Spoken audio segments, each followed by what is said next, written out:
Bonjour les amis, bienvenue sur ma chaîne YouTube, c'est Annie. Aujourd'hui, je vais vous faire découvrir la culture Jomon. C'est la première civilisation qui a pris naissance bien sûr au Japon il y a environ 10 000 ans. Okay? Donc, je suis dans un musée à Chino, qui est à Nagano. C'est l'endroit où on a découvert deux célèbres dogu. Dogu, ça veut dire idole, dieu, on peut appeler ça comme on veut. Ok, des figures d'argile. Ok, c'est fait en argile. Donc celle-là, elle est très très très connue. On l'appelle la déesse masquée. Donc elle portera apparemment un masque triangulaire. C'était probablement une chamane, parce qu'à l'époque, c'était bien sûr du chamanisme, hein, le bouddhisme n'était pas encore arrivé de Chine. Donc voilà, ça a environ 4000 ans. C'est fait d'argile, c'est un dogu. On appelle ça comme ça. Donc voilà, ici c'est une image, on montre probablement comment que la personne, la femme chamane devait porter ce type de masque-là. Donc ici, ce dogu-là n'est pas une entité, apparemment, ça serait un être humain qui aurait revêtu un costume de Dieu. Donc à l'époque, il croyait beaucoup aux esprits et tout ça. Hein? Ça, c'est la poterie qui date de cette époque-là.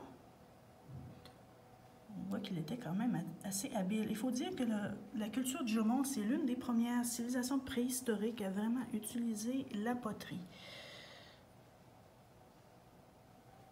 En tout cas, c'est une des civilisations reconnues, la plus ancienne à avoir utilisé l'art de la céramique, de la poterie. Bon, ici, c'est des reproductions de ce qu'on a trouvé ailleurs, à peu près dans les mêmes époques. Bon, ça, je pense que tout le monde connaît ça, hein, les Vénus. Hein? Donc, ce n'est pas Jomon, mais c'est à la même époque. Donc, ici, vous avez la Vénus de Jomon. Ça a été trouvé ici à Chino, comme d'ailleurs la déesse masquée. Donc, on fait un peu un parallèle avec ce qui se passait aussi dans d'autres pays avec les Vénus, les fameuses femmes nues avec des formes généreuses qui symbolisaient la fertilité. Donc, on voit que c'était pas mal partout pareil dans le monde. Hein? L'adoration de la femme hein, comme génitrice de vie, hein, créatrice de vie, qui donne la vie.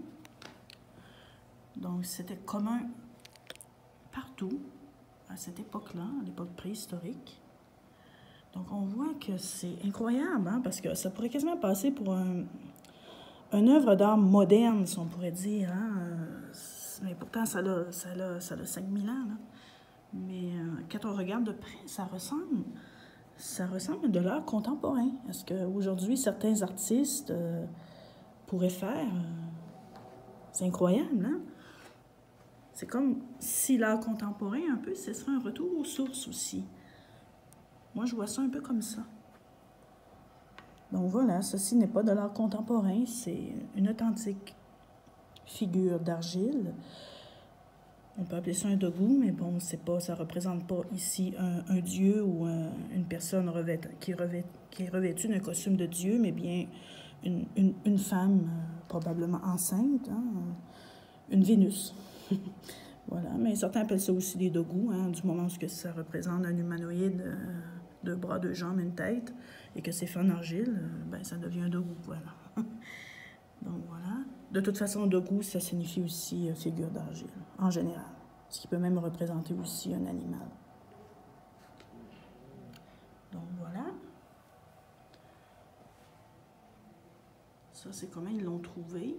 Quand ils l'ont trouvée, bien sûr, elle était un peu endommagée, mais pas trop.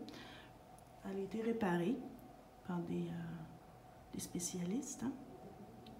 Donc voilà, petit tour d'horizon comme ça.